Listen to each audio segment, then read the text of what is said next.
we're going to turn now to another story that perhaps you are not paying attention to, but I suspect many of you are because it is impacting many metro Atlanta families. We're going now to Michael Navarrete, who is a policy advisor and economist with the Federal Reserve Bank of Atlanta. Michael, can you hear us okay? Yes, I can. Hey, Michael, thanks for making the time for us here. I understand that you have been studying the impact of inflation on food prices on particular communities.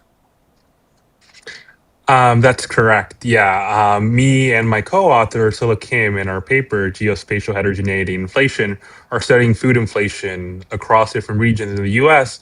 And we find that from 2006 to 2020, there's higher food inflation in these poorer communities relative to the richer areas. And one of the reasons driving these differences in food inflation has to do with retail market concentration.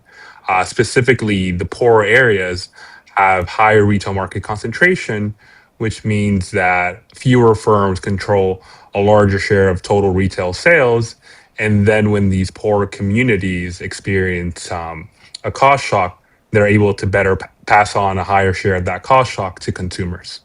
Michael, when you talk about a higher concentration of retail establishments in these lower income communities, are we talking about food deserts here, or is this another phenomenon where there are places to get your groceries, but there are fewer firms flooding that space? Yes. Yeah. So this, I would say, is not the same as food deserts, but it's consistent and with the food desert finding. So typically, when we think of food deserts, we think of rural areas where there might only be maybe one grocery store in like 50 miles.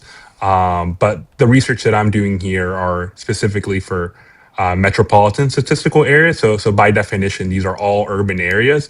And then we're seeing that for the among the poorest urban areas in the U.S., they're experiencing this higher food inflation. So I would say it's not the same as the food desert literature, but it's very consistent with that literature. How big of an impact is this having on the average consumer in these neighborhoods who are trying to buy their groceries? How much more expensive are things for them than somebody in a different neighborhood? Yeah, so in these, what we refer to as the bottom decile of MSAs, the poorest decile, during this period, they experienced about half a percentage point of annual inflation more in food inflation relative to the richest decile of MSAs.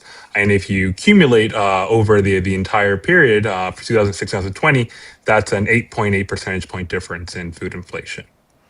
Michael, 8.8%, that's a sizable difference. Let me ask you this last question here. What can be done to resolve this? Um, there are potential implications. So one could be potentially trying to expand competition in retailers in these poor MSAs, trying to lower entry costs to allow new retailers to come. That could be one way to alleviate this issue. That is, how easy is that to accomplish in brass tacks? That is easier said than done. I would say that lies outside the scope of the paper. I would say that's probably not an easy fix.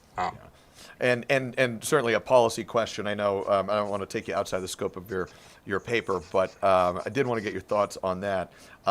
Michael, is there anything I missed here that you think is important? We're short on time, but I want to give you the floor here as we wrap up. Oh, yeah, I think the broad takeaways of higher inflation in these poor MSAs, these poor regions, market concentration is one of the driving factors in these differences.